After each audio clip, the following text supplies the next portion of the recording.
Hello students, हम chapter कर रहे थे सोर्सेज ऑफ एनर्जी, जिसमें हम एनर्जी फ्रॉम सीज में टाइडल एनर्जी और वेव एनर्जी को डिस्कस कर चुके थे। अब हम एनर्जी फ्रॉम सीज का जो लास्ट टॉपिक है ओशियन थर्मल एनर्जी, इसे आज डिस्कस करेंगे और कंटिन्यू करेंगे अपना चैप्टर। ठीक है। The water at the surface of the sea और oceans is heated by the sun while the water is deeper section in deeper sections is relatively cold.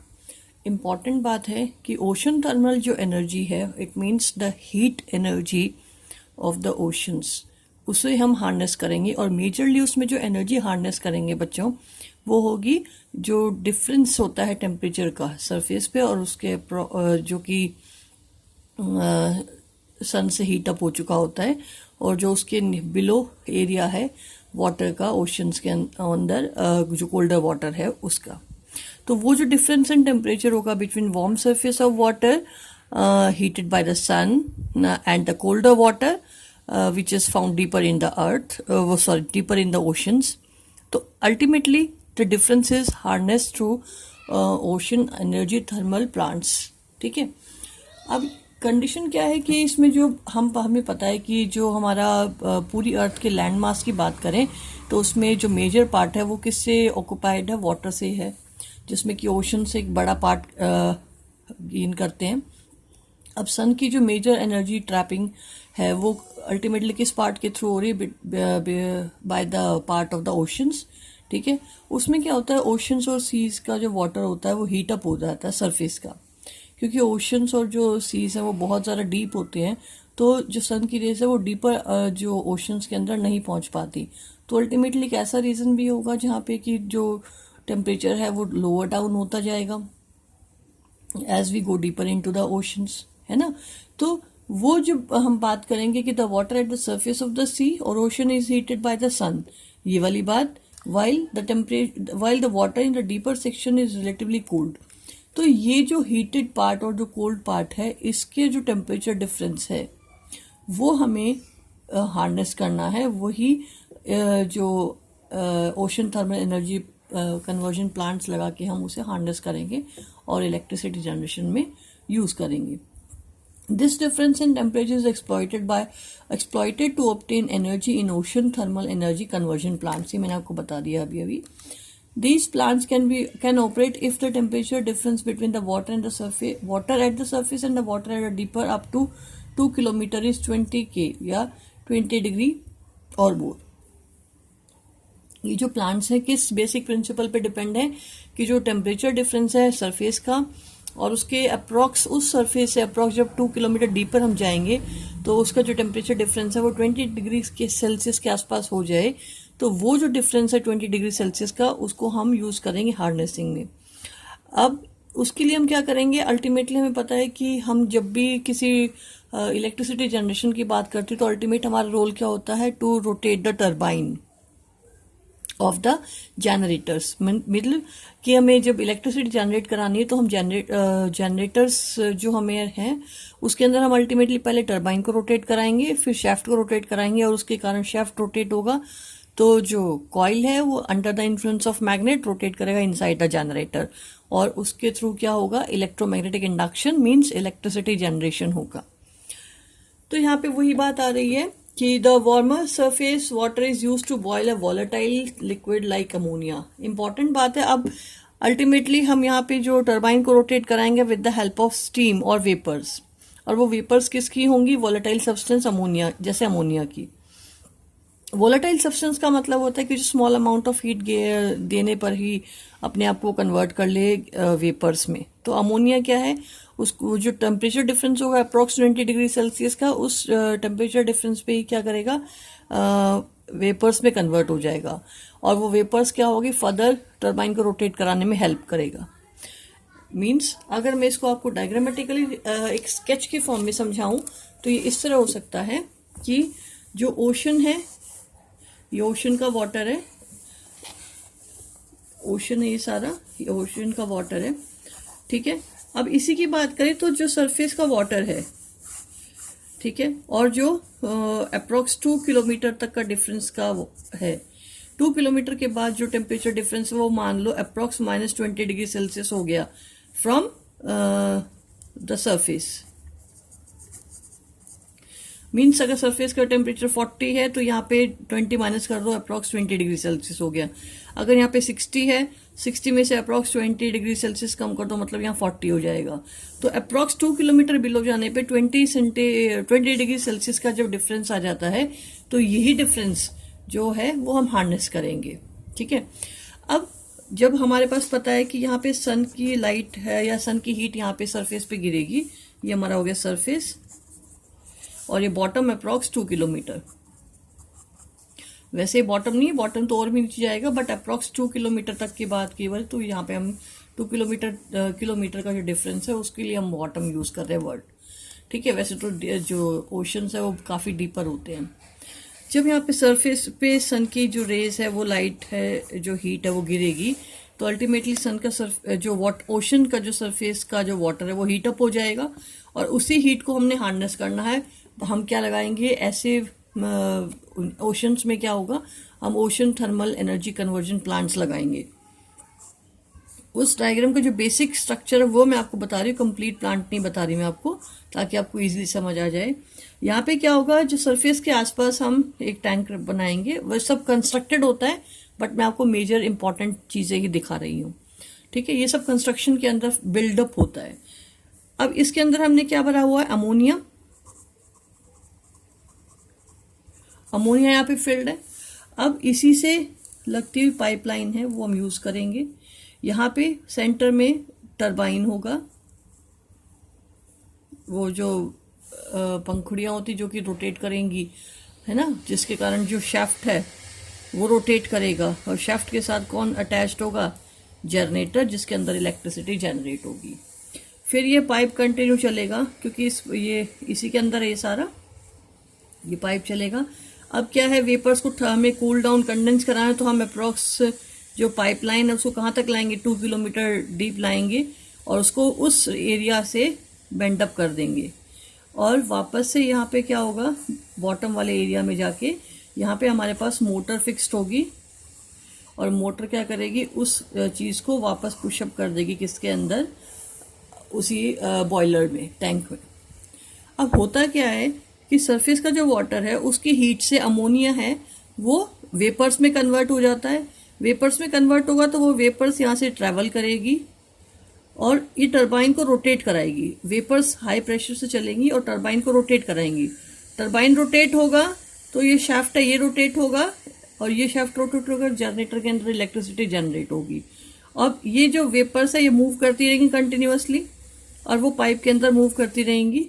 अब क्या है, वो डीपर नीचे गई, अप्रॉक्स 20 डिग्री सेल्सियस का कम टेम्परेचर हो गया, सरफेस से अप्रॉक्स 20 डिग्री सेल्सियस कम हो गया, तो वहां पे ये क्या हो जाएगा, कंडेंस, वापस से लिक्विड कन्वर्ट हो जाएगा, ये लिक्विड हो जाएगा वापस, क्योंकि वो वेपर्स है वो कंडेंस हो गई है। कंडेंस होने के बाद वापस से यही अमोनिया हमें कहाँ पहुंचाना है, बॉयलर में। तो बॉयलर में पहुंचाने के लिए हम क्या करेंगे, मोटर की हेल्प से इसे पुश कराएंगे, और ये सीधा कहाँ चले जाएगा, इस बॉयलर में, और अमोनिया वापस से बॉयलर के अंदर सरफेस की हीट से क्या हो जाएगा, बॉयल हो जाएगा। इट मीन्स हमने क्या किया कि जो डिफरेंस है सरफेस का और उससे अप्रॉक्स 2 किलोमीटर तक का, उसका जो डिफरेंस है वो हमने यूज किया in through the ocean energy thermal energy plants, और हमने उसको क्या किया, इलेक्ट्रिसिटी में कन्वर्ट करा लिया। Is it clear? तो ओशन थर्मल एनर्जी प्लांट किस पे बेस्ड है, it is based in the difference of the surface and the approx 2 kilometre below from the surface, and the temperature difference is approx 20 degree Celsius less. अगर यहाँ minus का मतलब क्या है, यहाँ का माइनस का मतलब है लेस, ये नहीं कि आप -20 डिग्री सेल्सियस इसको एज्यूम कर लो। यहाँ पे माइनस का मतलब है कि सरफेस से 20 डिग्री सेल्सियस कम टेम्परेचर। Is it clear?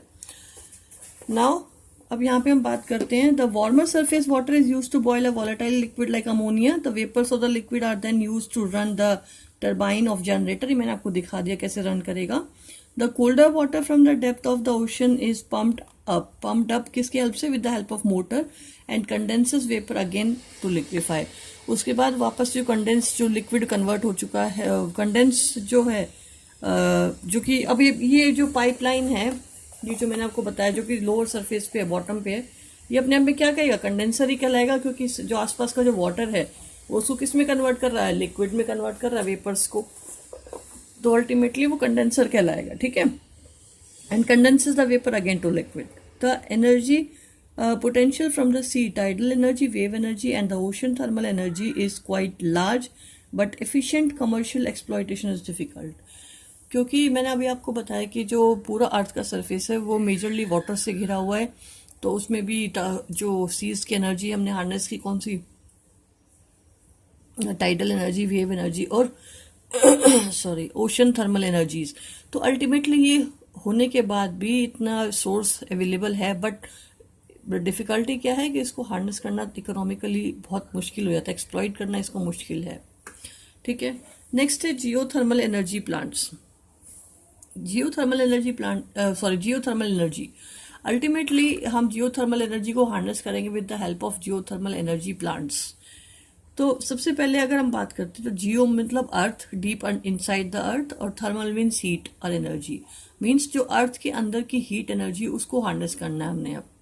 Due to the geological changes, molten rocks formed in the deeper, hot regions of Earth's crust are pushed upward and trapped in center region called the hotspot। अब सबसे पहली बात आती है hotspot क्या होता है geothermal energies के केसेस में। आप नोटिस करो कि अर्थ हमें पता है कि मॉल्टन रॉक से बनी हुई है जो कि हॉट होती है। अल्टीमेटली वो हॉट मॉल्टन रॉक से कभी कभी क्या होता है, ऊपर की तरफ पुशअप होके आ जाता है अर्थ के सरफेस के सराउंड में। तो अल्टीमेटली वो एरिया जहाँ पे कि वो हीट एनर्जी है, चाहे वो हॉटेड वाटर की फॉर्म में हो, हॉट स्ट्रीम की फॉर्म में हो, चाहे वो हीट एनर्जी वेपर्स की फॉर्म में हो, वो इकट्ठी हो जाती है इनसाइड द रॉक्स, ठीक है। तो अल्टीमेटली वो जो मॉल्टन रॉक से हीट है, वो जो मॉल्टन रॉक्स है जो डीपर हॉट रीजन्स बनाती है अर्थ सरफेस का, वो पुशअप करता है और अल्टीमेटली वो रीजन्स जहाँ पे कि वो जहाँ पे हीट इकट्ठी होती है मॉल्टन रॉक्स की, तो वो एरिया जहाँ पे ऐसे हीट मिलती है वो क्या कहलाता है, hotspot.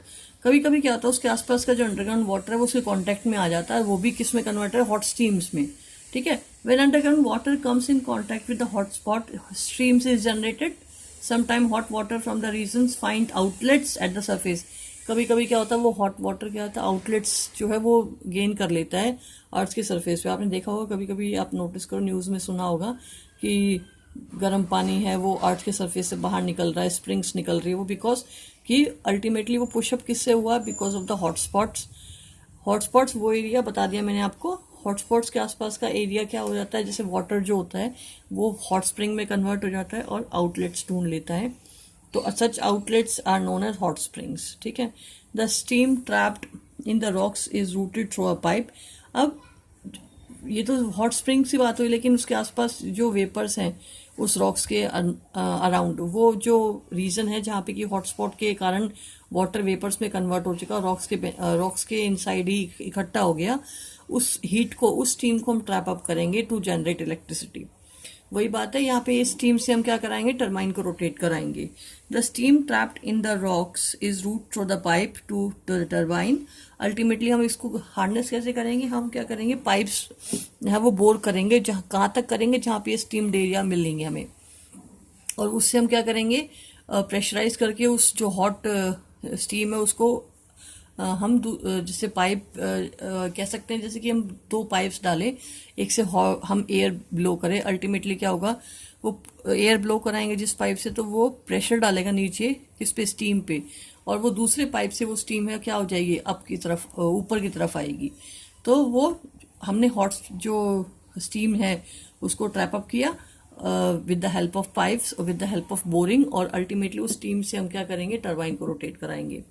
The steam trapped in rocks is routed through a pipe to a turbine and used to generate electricity. The cost of production would not be much. इतना मुश्किल, ज़्यादा महंगा नहीं है, बट ऐसे हॉटस्पॉट्स हैं वो कम है बेटा, ठीक है। द रूट्स कहाँ गए हम, the cost of production would not be much, but there are few commercial viable sites where such energy can be exploited. Clear है, मीन्स इसको एक्सप्लॉइट करना, या कह सकते हैं कॉस्ट कमर्शियली वाइबल है, बट ऐसे एरियाज कम है। There are number of power plants based on geothermal energy operation in New Zealand and United States of America. Clear है? तो अगर कोई बात की जाए कि किन कंट्रीज में ज़्यादातर ये अवेलेबल है, तो वो ही है न्यूजीलैंड और United States of America. Next है न्यूक्लियर एनर्जी।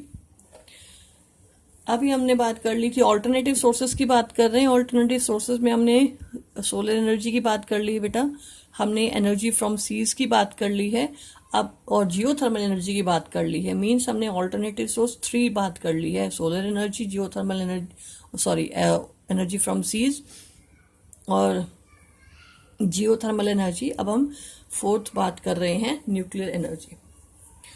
अगर हम न्यूक्लियर एनर्जी की बात करते हैं बेटा, तो अल्टीमेटली न्यूक्लियर एनर्जी क्या है? न्यूक्लियर एनर्जी वो एनर्जी जो कि न्यूक्लियस, किसी एटम के न्यूक्लियस से डेवलप्ड होती है, ये कह सकते हैं। वो भी 2 टाइप से है, न्यूक्लियर फिजन और फ्यूजन। अगर आप सन की बात करो तो मैंने आपको बताया भी था शायद, जब सोलर एनर्जी वाला टॉपिक हम डिस्कस कर रहे थे, उस केस में क्या था कि जो सन का जो फ्यूल है वो क्या है? ड्यूट्रियम है, जो कि अल्टीमेटली कंबाइन होता है और कंबाइन होने के बाद हीलियम फॉर्म होता है। अल्टीमेटली वहां पे क्या है? न्यूक्लियर फ्यूजन हो रहा था कि एटम्स कंबाइन हो रहे थे, ड्यूट्रियम एटम कंबाइन होके हीलियम एटम में कन्वर्ट होता है और हीलियम स्टेबल है। और लेकिन वो जो कॉम्बिनेशन से है, large amount of heat develop होती है, वही सन की एनर्जी है, हीट और लाइट की फॉर्म में। तो अब यहाँ पे जब हम बात करते तो हमारे पास न्यूक्लियर एनर्जी 2 टाइप्स की होगी। फर्स्ट हो गई न्यूक्लियर फ्यूजन, जो मैंने आपके सन का बताया, और दूसरा है न्यूक्लियर फिजन। फिजन मतलब टूटना, स्प्लिट अप होना। अब स्प्लिट अप की बात आती है तो उसके अंदर क्या है? Heavy nuclear split up into heavy nucleus split up into कह सकते हैं सिंपलर फॉर्म्स। ठीक है, अब जब सिंपलर फॉर्म्स की हम बात करते हैं, इट मीन्स, तो अब जो वो एक कॉम्प्लेक्स जो कह सकते हैं एटम है, जब वो डिकम्पोज होगा तो अल्टीमेटली क्या रिलीज होगी? एनर्जी रिलीज होगी। मतलब जब फिजन टेक्स प्लेस होगा, फिजन टेक्स प्लेस होने से क्या है? एनर्जी रिलीज होगी। और वही एनर्जी हम कह सकते हैं कौन सी एनर्जी है? Nuclear energy. Means nuclear energy के 2 टाइप्स हो गए, न्यूक्लियर फिजन और न्यूक्लियर फ्यूजन और न्यूक्लियर फिजन। दोनों से ही एनर्जी रिलीज होगी और दोनों के से जो एनर्जी रिलीज होगी उसे हम क्या बोलेंगे? Nuclear energy. ठीक है, अब न्यूक्लियर एनर्जी है उसको अब हम जो बात करेंगे इस टॉपिक में, क्योंकि हम सोलर एनर्जी की बात कर चुके हैं, तो अब हम यहाँ पे बात करेंगे न्यूक्लियर फिजन की। आप लोगों ने नोटिस किया होगा कि न्यूज में काफी सुना होगा न्यूक्लियर रिएक्टर्स वगैरह। न्यूक्लियर रिएक्टर्स अल्टीमेटली होते क्या हैं? न्यूक्लियर रिएक्टर्स वो कह सकते हैं प्लांट्स होते हैं, जिसमें कि प्लांट्स का मतलब कंस्ट्रक्टेड स्ट्रक्चर्स। ओके, वो प्लांट्स यहाँ पर की जो न्यूक्लियर फिजन वाली रिएक्शन को बहुत ही कंट्रोल्ड मैनर से करवाया जाता है। कंट्रोल्ड मैनर से करवाने का मतलब है कि रिएक्शन को फॉरवर्ड करवाया जाता है, इजंट इट?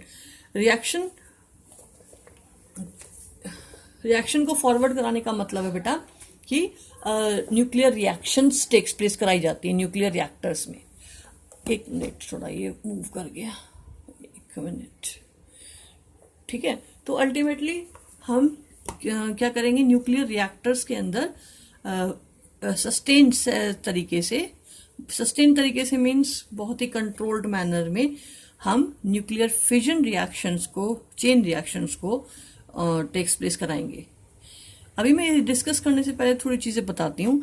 जो न्यूक्लियर रिएक्टर होते हैं उसके अंदर जो हमारा फ्यूल है, फ्यूल की बात करें तो जो हमारा न्यूक्लियर फ्यूल है, जैसे कि हमारा यूरेनियम 235 है ना, आपका जो प्लूटोनियम, तो अल्टीमेटली हम इनको क्या यूज करते हैं? एज अ फ्यूल यूज करते हैं।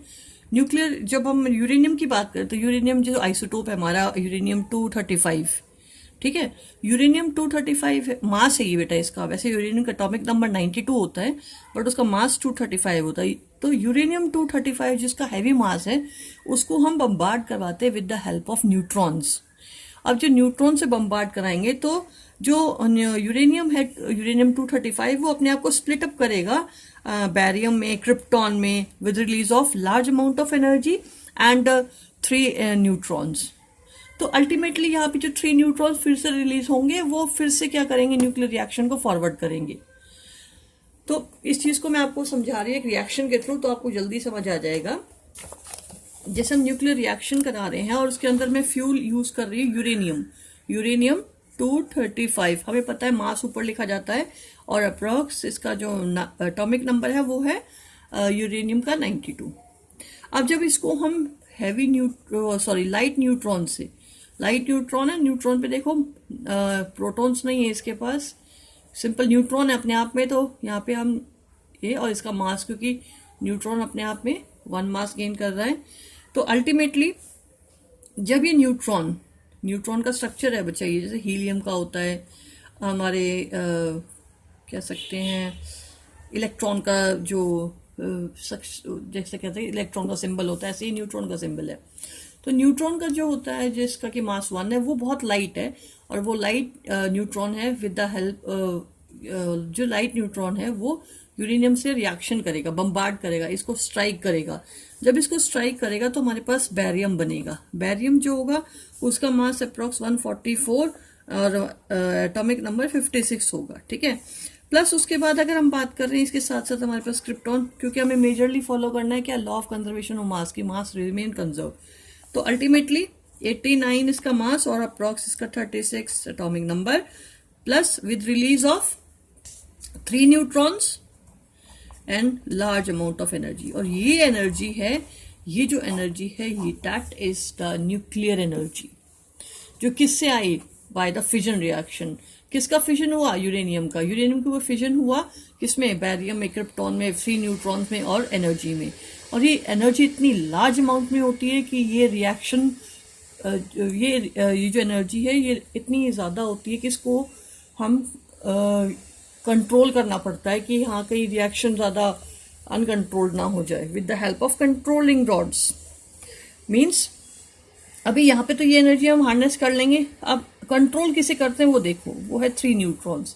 एक सिंपल सी बात है, अगर आप इस चेन रिएक्शन को देखो, हमारे पास एक न्यूक्लियस है जिसको हमने न्यूट्रॉन से बम्बार्ड कराया, तो अल्टीमेटली हमारे पास जो प्रोडक्ट बना एनर्जी का फॉर्म, और ये बैरियम, ये क्रिप्टॉन तो बनेगा ही बनेगा, लेकिन मैं यहाँ पे 3 न्यूट्रॉन्स बना रही हूँ बस, ठीक है। ये सब, ये और ये तो बनेगा ही, लेकिन यहाँ पे एक मैं चेन रिएक्शन अनकंट्रोल्ड कैसे हो जाती है वो बता रही हूँ।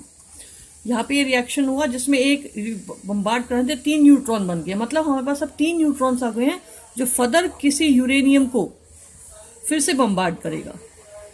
क्योंकि फ्यूल है तो लार्ज अमाउंट पे फ्यूल हम एक पर्टिकुलर न्यूक्लियर रिएक्टर में फिल कर देंगे, और वो एटम्स को बम्बार्ड करता है। एटम्स बहुत स्मॉलेस्ट पार्टिकल होता है, तो नंबर ऑफ एटम्स प्रेजेंट होंगे, फिर से वो जो न्यूट्रॉन से फिर से बम्बार्ड करेंगे। अब ये यहाँ से फिर से 3 न्यूट्रॉन्स निकल गए, है या नहीं है, इसमें से फिर 3 न्यूट्रॉन्स निकल गए रिएक्शंस में से। ये सब तो बनेगा ही, बट मैं न्यूट्रॉन्स वाली केस को एक्सप्लेन कर रही हूँ जिसे हमें कंट्रोल करना है।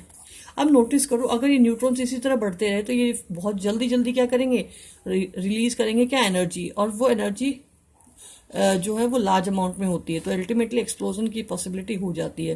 तो कंडीशंस क्या है, हम इनको यूरेनियम के नंबर से इनको कंट्रोल करते हैं with the help of controlling rods. Clear है।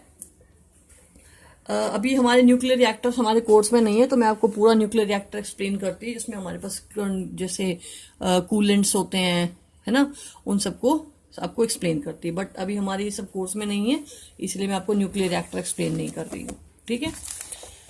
हमारे कोर्स में सिर्फ न्यूक्लियर रिएक्शन की डेफिनेशंस है, उसके बाद फ्यूल का नाम है, और उसके सेकेंड चीज हमारे पास न्यूक्लियर रिएक्शंस कहाँ कहाँ होती है वो, और क्या उसके हेल्थ हैजार्ड्स है, वही सब हमारे कोर्स में।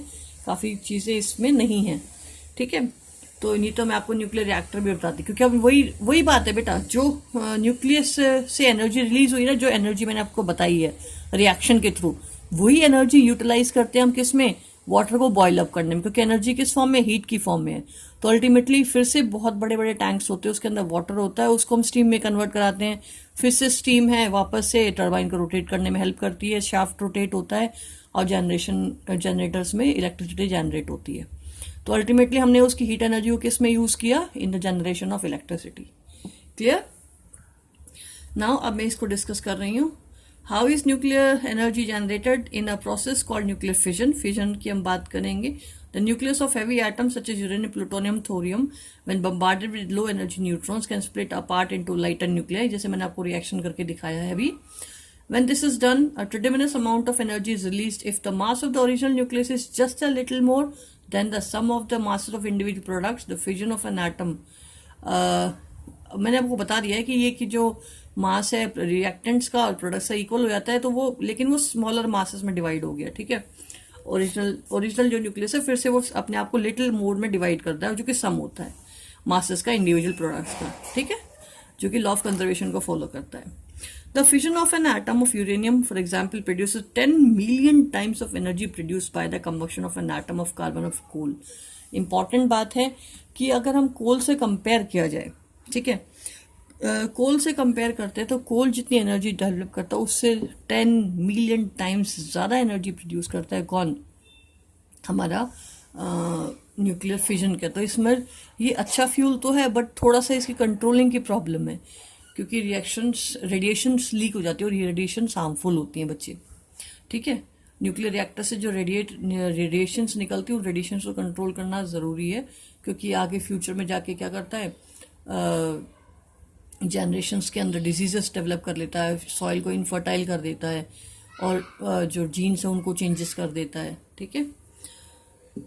अब नेक्स्ट है आप इसके बाद नेक्स्ट है, in a nuclear reactor designs for electric power generation such as nuclear fuel can be part of self sustaining fission chain reaction. Self sustaining fission reaction का मतलब है खुद से वो जो न्यूक्लियर रिएक्टर के अंदर है उसी के अंदर कंट्रोल्ड अमाउंट में फिजन रिएक्शन कंटिन्यू होती रहती है, ठीक है। That released energy at a controlled rate, ये मैंने आपको बता दिया। The release energy can be use to produce steam and further generate electricity, ठीक है। नेक्स्ट हमारा है, ये आप थोड़े एग्जांपल्स पढ़ लेना कि कहाँ पे न्यूक्लियर पावर प्लांट्स हैं कैसे, ठीक है, ये आप देख लेना।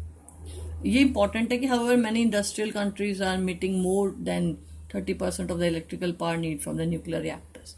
मतलब ये एग्जांपल्स है कि न्यूक्लियर पावर प्लांट्स कहाँ पे, तारापुर में है, ठीक है, राणा प्रताप सागर राजस्थान में, कल्पकम में है, नरोरा में, ये सब आप एग्जाम्पल याद कर लेना बुक से। नेक्स्ट अगर हम बात करते हैं the major hazards of nuclear power generation, मैंने आपको बताया था कि इसमें हमारा न्यूक्लियर पावर रिएक्टर्स एक्सप्लेन करने को नहीं है, जस्ट उसका थोड़ा सा सुपरफिशियली पार्ट है, और उसके बाद हमारा है उसके hazards. The major hazards of nuclear power generation is the storage and disposal to spent और यूज्ड फ्यूल। बहुत इंपॉर्टेंट पॉइंट बोल रहा है कि सबसे बड़ी जो प्रॉब्लम है न्यूक्लियर रिएक्टर्स के साथ वो ये है कि जो फ्यूल होता है वो रेडिएशन डेवलप करता है, मैंने आपको बताया, और वो रेडिएशन है तो अल्टीमेटली उस जो वेस्ट है फ्यूल का उसको डिके करने की प्रॉब्लम सबसे बड़ी है, क्योंकि वो रेडिएशंस रिलीज करता ही रहता है continuously from the subatomic particles. Improper nuclear waste storage and disposal result in environmental contamination, और वो एनवायरमेंटल कंटेमिनेशन किस फॉर्म में हो जाएगा कि वो environment different kinds of diseases को स्प्रेड करेगा, जेनेटिक डिसऑर्डर्स क्रिएट करेगा, सॉइल को इनफर्टाइल करेगा। Further there is a risk of accidental leakage of nuclear radiations. आपने भी ये केसेस सुने होंगे न्यूज़ में कि किसी पर्टिकुलर न्यूक्लियर रिएक्टर से रेडिएशन रिलीज हो गई है, लीक हो गई है, तो वहाँ के एरियाज को खाली करवा लिया जाता है ना, तो एक्सीडेंटल लीकेज वाली प्रॉब्लम हो जाती है। The high cost of installation nuclear power plant, और उसके बाद और इसकी लिमिटेशन क्या है कि इसकी कॉस्ट ऑफ इंस्टॉलेशन थोड़ी हाई है। High risk of environmental contamination, another risk है कि वो एनवायरमेंटल कंटेमिनेशन का रिस्क बहुत ज़्यादा है, तो ये लिमिटेशन है इसकी। And limited availability of the uranium making large scale use of nuclear energy prohibitive. और नेक्स्ट लिमिटेशन क्या है कि जो लिमिटेड अमाउंट ऑफ यूरेनियम, ठीक है, और जो कि लार्ज स्केल में हम यूज़ करते हैं, तो ये सब क्या है इसकी लिमिटेशंस हैं। Next, nuclear energy was the first used for destruction process before nuclear power station were generated. ये हमें पता है, आप लोगों ने हिरोशिमा नागासाकी जो है जिसपे बॉम्ब्स गिराए गए थे याद करो, तो अल्टीमेटली पहले डिस्ट्रक्शन के लिए यूज़ किया था, लेकिन अब कंस्ट्रक्शन के लिए यूज़ किया था in the generation of electricity through power stations. Okay, the fundamental physics of the fusion chain reaction in a nuclear weapon is similar to physics of the controlled nuclear reaction. वही दोनों के अंदर principal है कि अगर nuclear bomb की बात की जाए तो उसके अंदर भी न्यूक्लियर फिजन रिएक्शन हो रही है, ठीक है, बट उसमें अनकंट्रोल्ड है, और इसमें न्यूक्लियर रिएक्टर में बात की तब भी उसके अंदर वही reaction nuclear fission but in controlled amount. But the two types of devices are engineered quite differently.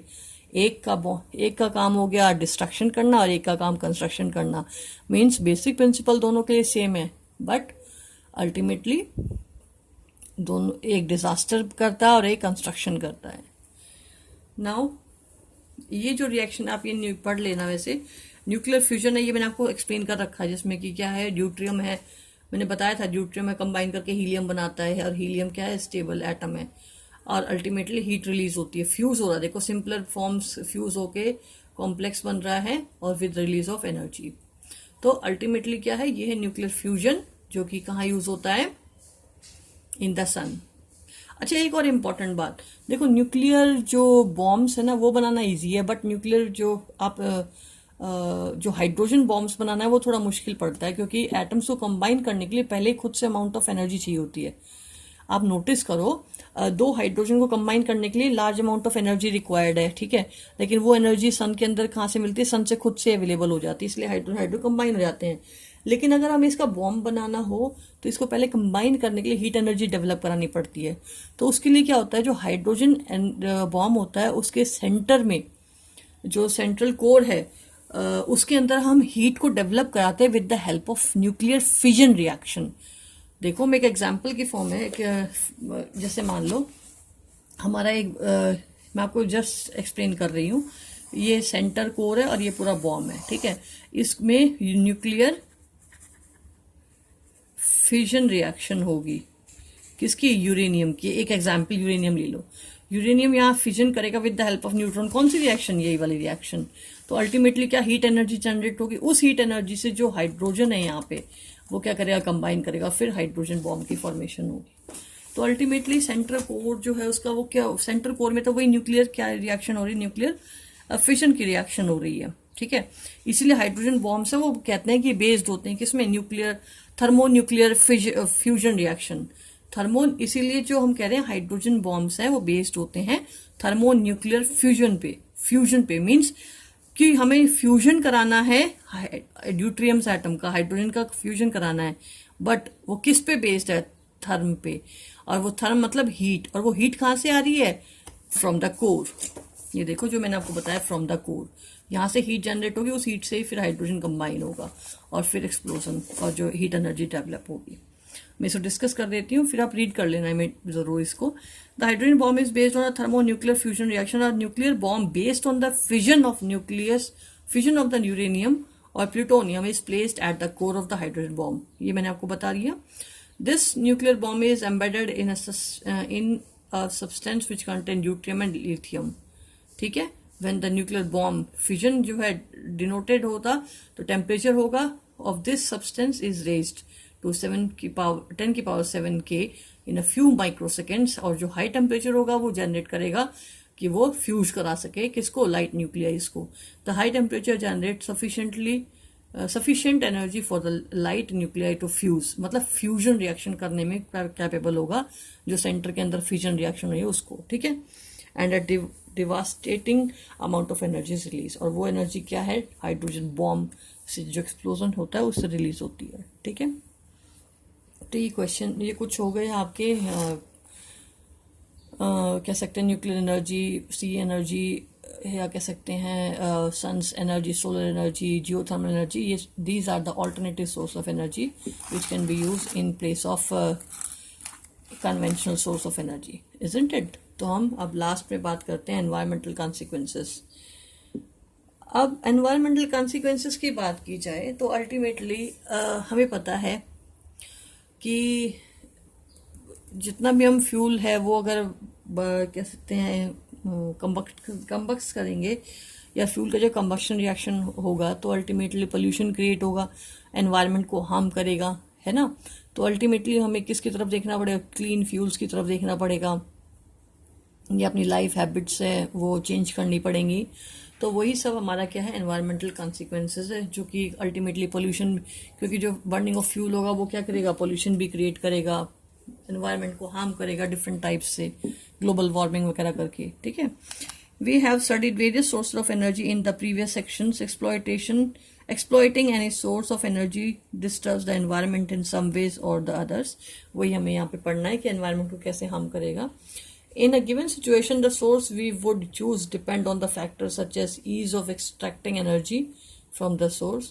Ultimately, in a given situation, the source we would choose depend upon the factor such as ease of extracting energy, कि हम source किस कोई भी source हम जब कह सकते हैं चूज करते हैं तो हम क्या ध्यान देते हैं कि जो एनर्जी कितना एक्सट्रैक्ट हम इजीली कर पाएंगे, एनर्जी सोर्स से कैसे निकाल पाएंगे, the economic of extracting energy from the source, उसकी कॉस्ट देखेंगे कि एनर्जी एक्सट्रैक्ट करने में ज़्यादा कॉस्ट तो नहीं आ रही है, the efficiency of the technology available, और उस जो एफिशिएंसी कितनी अमाउंट ऑफ एनर्जी वो रिलीज करेगा, एंड द एनवायरमेंटल डैमेज, और वो एनवायरमेंट को कितना हार्म करेगा। यही कुछ ऐसे फैक्टर्स हैं जिसपे हम किसी पर्टिकुलर सोर्स को चूज करते हैं।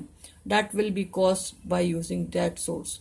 दो we talk to clean fuels, लेकिन हम बात किसकी करते हैं, क्लीन फ्यूल्स की बात करते हैं, किसकी, जैसे CNG।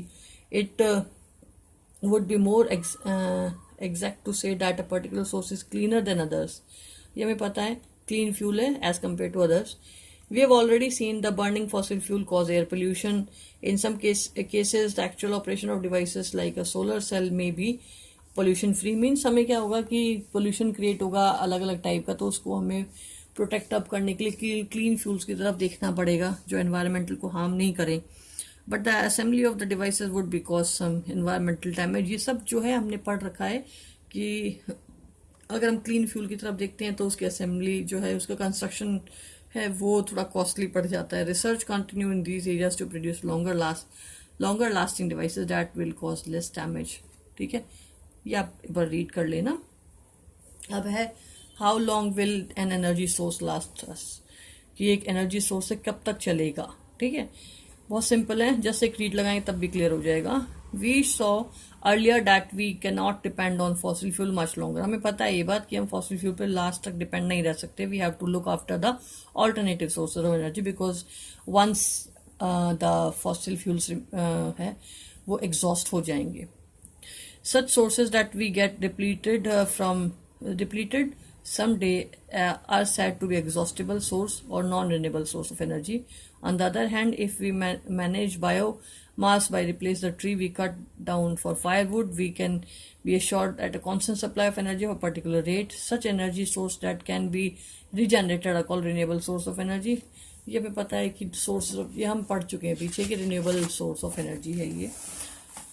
So renewable energy is available in our natural environment in the form of some continuing or repetitive current of energy, or is stored in such a large underground reserves that the rate of depletion of this reservoir because of extraction of usable energy in a particular negligible.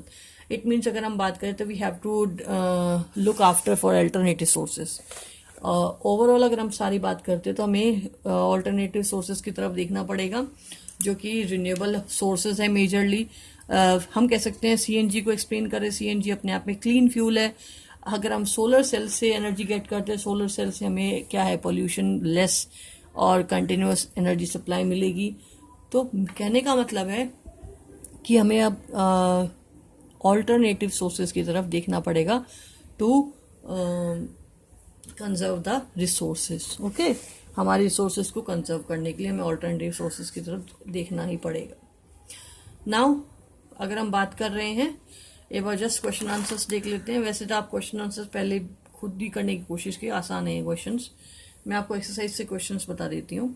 A solar water heater can not be use to get hot water on. किस दिन हम solar water नहीं use कर सकते heater? Sunny day में, hot day में, windy day में, cloudy day में। क्लाउडी डे में क्या है कि सन की एनर्जी है वो, और कह सकते हैं रेडिएशन है वो, इंसिडेंट है वो सोलर वाटर हीटर पे ढंग से नहीं आएगी, तो अल्टीमेटली हीट अप नहीं होगा वाटर। ठीक है, नेक्स्ट है विच of the following is not an example of a biomass energy source. इसमें से कौन सा है वो बायोमास का सोर्स नहीं है? वुड है, गोबर गैस है, कोल है, यस। न्यूक्लियर एनर्जी नहीं है, क्लियर। नेक्स्ट अगर हम बात करते हैं, most of the source of energy we use represent stored solar energy. Which of the following is not ultimately derived from the sun's energy? Yes, इसमें से कौन सा है जो अल्टीमेटली डिराइव नहीं किया गया है सोलर एनर्जी से? तो वो हमारा है न्यूक्लियर एनर्जी। ठीक है, क्योंकि ये किसी बच्चे की बुक थी, उसने टिक लगा रखा, आप इस पे नहीं देखेंगे। Geothermal energy, wind energy, biomass energy, these are the sun's energy, but ultimately nuclear energy is not. Clear? Now क्योंकि nuclear energy is depend upon the nuclear fission reaction, okay, and it is not a biomass energy. Now compare and contrast the fossil fuels and the sun as direct source of energy. दोनों compare करना है. तो ultimately fossil fuels क्या है, non renewable है, exhaustible है. हम कह सकते हैं कि जबकि सन की एनर्जी रिन्यूएबल है, इनएग्जॉस्टेबल है, रिन्यूएबल है. ठीक है, तो अगर हम फॉसिल फ्यूल्स की बात करें तो फॉसिल फ्यूल्स क्या करते हैं, पोल्यूशन क्रिएट करते हैं, जबकि और एनवायरनमेंट को डिग्रेड करते हैं. जबकि सन की एनर्जी की अगर हम बात करें तो सन की एनर्जी एनवायरनमेंट को हार्म नहीं करती है, डिग्रेड नहीं करती, नो कॉज पोल्यूशन. ठीक है. नेक्स्ट अगर हम फॉसिल फ्यूल की बात करें तो fossil fuels are costly but energy get easily obtain from burning these. ठीक है.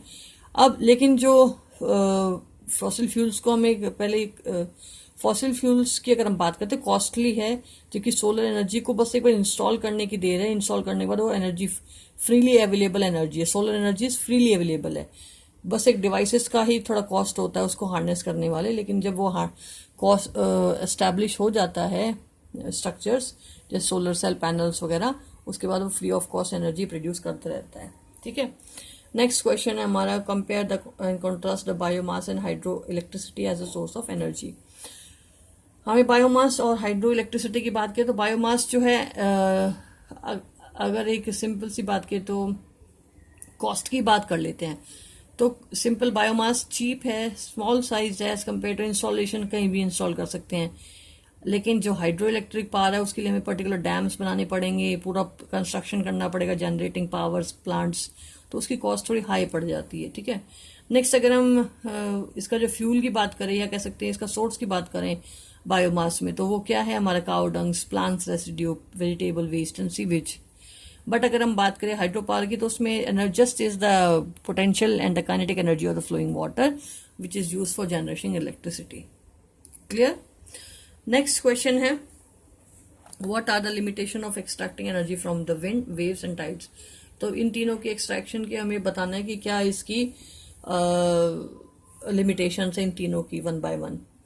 फर्स्ट ऑफ ऑल विंड की बात करें तो ये वही वाली है जो हमने विंड एनर्जी इंस्टॉलेशन में बताया था कि विंड की एनर्जी कम से कम 15 किलोमीटर पर स्पीड जो है वो 15 किलोमीटर पर आवर होनी चाहिए मिनिमम. फिर उसके एस्टैब्लिशमेंट का खर्चा होता है और वो रेगुलर मेंटेनेंस की रिक्वायरमेंट होती है, लार्ज एरिया रिक्वायर्ड होता है. ठीक है. और ये वहीं लगाए जा सकते हैं विंड को हार्नेस करने वाले प्लांट्स जहाँ पे कि थ्रू आउट द विंड है वो ब्लो करती रहे. ठीक है. जो मैंने आपको बताए थे ना यहाँ पे इस वाले पेज पे, ये वाला ये पूरे पॉइंट्स. नाउ अगर हम बात करें वेव्स की तो लिमिटेशन ऑफ वेव एनर्जी क्या है, wave energy can be harnessed by trapping the sea wave in the dams. ठीक है. तो ऐसी सिचुएशन के लिए ऐसे एरियाज कम है जहाँ पे इसको हम ट्रैप अप कर सकते हैं, हार्नेस कर सकते हैं. ठीक है. नेक्स्ट कि जो ये वाइबल नहीं कि कंटिन्यू है वो इससे हमें एनर्जी डेवलप करती रहेगी. ठीक है. थोड़ा कॉस्टली है और उतना required amount of energy release नहीं कर पाता है. ठीक है. नेक्स्ट हमारा है टाइड्स की फॉर्म की बात करें. टाइड्स में भी वही है क्योंकि टाइड्स अल्टीमेटली जो कह सकते हैं जैसे वेव्स एनर्जी की जो लिमिटेशंस थी वही लिमिटेशंस किसकी हैं, हमारी टाइड्स की भी है. On what basis would you classify energy source as renewable and non renewable. आप कैसे इसको क्लासिफाई करोगे. ठीक है. तो सिंपल सी बात है, अगर हम रिन्यूएबल की बात करें, रिन्यूएबल सोर्स क्या है, those which can generate again and again. Okay. और नॉन रिन्यूएबल की बात की जाए तो those which can not B regenerated. It means हम इनको क्लासिफाई कर रहे हैं on the basis of generation. Next अगर हम बात करें एग्जॉस्टेबल इन एग्जॉस्टेबल, वही बात है, एक बार एग्जॉस्ट हो गए तो खत्म हो जाते हैं. Once exhaustible fuels exhausted on one day. ठीक है. और some day, but inexhaustible sources can generate energy again and again. Okay. Now question is what are the qualities of, इसमें बोला are the option given in A and B are same. ये बोल रहा है option given in A and B are exactly same. A non renewable ये yes कि same है क्योंकि non renewable source ही क्या होगा, inexhaustible होगा. और जबकि रिन्यूएबल सोर्स क्या है, देखो ये बोल रहा है कि दोनों पॉइंट सेम है। जो एग्जॉस्टिव, यस सेम बात कह रहे हैं, क्योंकि एग्जॉस्टिबल सोर्स है मतलब एक बार फिनिश हो गए दोबारा नहीं बनेंगे। It means exhaustible are non renewable, बल्कि इनएग्जॉस्टिबल जो कि खत्म नहीं होंगे दोबारा बन जाएंगे, दैट इज रिन्यूएबल। तो एग्जॉस्टिबल, नॉन रिन्यूएबल, ठीक है, और जो हमारा इनएग्जॉस्टिबल इज रिन्यूएबल। ठीक है बच्चों। Now what are the qualities of an ideal source of fuel, ये हम बात कर चुके हैं आइडियल फ्यूल की क्या कैरेक्टरिस्टिक्स है। ठीक है, नेक्स्ट है, ये सबसे पहले वाले जब चैप्टर शुरू हुआ तब हमने डिस्कस किया था कि हाई क्लोरिफिक वैल्यू होनी चाहिए, पोल्यूशन कम क्रिएट होना चाहिए, प्रॉपर इग्निशन टेम्परेचर होना चाहिए, स्टोरेज की प्रॉब्लम नहीं होनी चाहिए, easy to store, easy to access, easy to transport होना चाहिए। ठीक है, what are advantage disadvantage of solar cooker, ये भी मैंने आपको जब टॉपिक डिस्कस किया तब बता दिया था। और are they places at the solar cooker would, are there places where solar cooker would have limited utility, yes कह सकते हैं कि इसकी वही जो लिमिटेशन है वही इसकी यूटिलिटी की बात भी करेगा। कि जैसे हम एक्सप्लेन करेंगे कि जो सोलर कुकर्स हैं हैव लिमिटेड यूटिलिटी, क्योंकि वहाँ पे सन की कहीं कहीं प्लेसेस में सनलाइट लेस होती है, कहीं पे हाई होती है। जैसे पोलर रीजन्स की बात करें तो वहाँ पे जो है सन की अवेलेबिलिटी कम होगी, हीट एनर्जी कहीं रेनी सीजन्स में नहीं हो सकती है। तो ये अवेलेबिलिटी यूटिलिटी के ऊपर डिपेंड है कि भाई जो एरियाज प्लेसेस है उस पर कि कहीं कहीं तो सन की हीट डायरेक्टली मिल रही है, कहीं पे नहीं मिल रही, कहीं पे बहुत कम मिल रही है। Question number 10, what are the environmental consequences of the increasing demand of energy, what step would you suggest to reduce the energy consumption. Environmental consequences की बात की जाए तो हमें पता है कि इंक्रीजिंग डिमांड ऑफ एनर्जी है वो बढ़ रही है, क्योंकि हम उसके लिए हमें क्या किसको बर्न करना पड़ेगा, फॉसिल फ्यूल्स को। और फॉसिल फ्यूल्स क्या एग्जॉस्टिबल है, नॉन रिन्यूएबल है अपने आप में, है ना, जो कि क्या क्रिएट करेंगे, पॉल्यूशन, जैसे एयर पोल्यूशन क्रिएट करेंगे, एसिडिक रेन, एसिड रेन्स करेंगे। ठीक है, उसके बाद अल्टीमेटली क्या है वो एसिड रेन अल्टीमेटली किसको अफेक्ट करेगी, सॉइल रिसोर्सेज को। तो ग्रीन हाउस गैसेस प्रोड्यूस होंगी, कार्बन डाइऑक्साइड वगैरह, वो अल्टीमेटली ग्लोबल वार्मिंग को लेड करेंगी। फिर अगर हम और बात करें तो डिस्पोजल ऑफ द ऐश और जो कि कोल के बर्निंग से प्रोड्यूस होती है वो भी दिक्कत आएगी। तो अल्टीमेटली क्या है, हमारा एनवायरनमेंट क्या है, डिग्रेड ही होगा। नेक्स्ट, टू रिड्यूस, उसने बोला है कि what step to reduce energy consumption, क्या स्टेप्स लोगे आप अपनी जो लाइफस्टाइल है उसको सिंपल करोगे थोड़ा, हमेशा एनर्जी पे ही डिपेंड नहीं रहना है, थोड़ा सा अपनी बॉडी को भी एनवायरनमेंट अकॉर्डिंग बिहेव करवाना है। जैसे कि भाई अगर आपको आप रूम में नहीं बैठे तो आप फैन लाइट्स ऑफ कर सकते हो, लिफ्ट की जगह स्टेयर्स यूज़ कर सकते हो, पब्लिक व्हीकल्स यूज़ कर सकते हो एज़ कम्पेयर टू पर्सनल। और एक एग्जांपल जैसे एयर कंडीशनर जो है क्लोज रूम में यूज़ करते हो तो उसको ऑफ भी करना है, आप फ्री एयर आने दो, ज़रूरी नहीं है आप हमेशा एसी में बैठे रहो। क्लियर है, तो हम अपनी लाइफस्टाइल को चेंज करके एनर्जी पे जो कंजप्शन है उस पर हम रिड्यूस्ड अमाउंट में उसको अवेलेबल करा सकते हैं। क्लियर है, तो आपको क्या करना है, अपनी लाइफस्टाइल है उसको चेंज करना है। लाइफस्टाइल चेंज करोगे तो एनर्जी जो कंजप्शन, एनर्जी पे जो बर्डन है, रिसोर्सेज पे जो बर्डन है वो कम होगा, और रिसोर्सेज पे जब बर्डन कम होगा तो अल्टीमेटली हमारे एनवायरनमेंट को भी हार्म कम होगा। Is it clear? Okay class, आपको फिर भी कोई डाउट है आप मुझे कमेंट सेक्शन में ऐड करके बता सकते हैं। मैंने इजी चैप्टर्स लिए ताकि आप एग्जाम्स टाइम में इजी चैप्टर्स को रीड अप जस्ट करके भी अपना काम कर सकते हो, क्योंकि अभी एग्ज़ाम स्टार्ट होने वाले हैं हमारे। एग्ज़ाम मैंने आपको बताया था ऑनलाइन एग्ज़ाम्स होंगे हमारे, जिसमें कि MCQ बेस्ड क्वेश्चंस होंगे। 20 क्वेश्चंस होंगे, 20 क्वेश्चन, हर एक क्वेश्चन 1 मार्क का होगा बच्चे, और उसी बेसिस पे आपको क्या करना है, क्वेश्चंस को अटेम्प्ट करना है। क्लियर है? ओके क्लास, फिर भी आपको लगता है कोई डाउट है आप मुझसे पूछ सकते हैं, आपके सबके पास मेरा फ़ोन नंबर भी है। नेक्स्ट, आप लोग PDF रेगुलरली नोटबुक में राइट डाउन करते रहें, ठीक है? तो कंटिन्यू काम करेंगे तो आपका जो काम है वो पेंडिंग नहीं रहेगा, कंटिन्यू रहोगे आप लोग। फिर भी क्योंकि बच्चे अब अगर आप कंटिन्यू रहते तो आप क्या करते हो, मैडम इस चैप्टर की PDF प्रोवाइड कर दो, तो ऐसा पॉसिबल नहीं हो पाएगा। आप रेगुलर रहो, वेबसाइट पे PDFs अवेलेबल रहती हैं रेगुलरली, वहाँ से आप राइट डाउन करो। Okay class.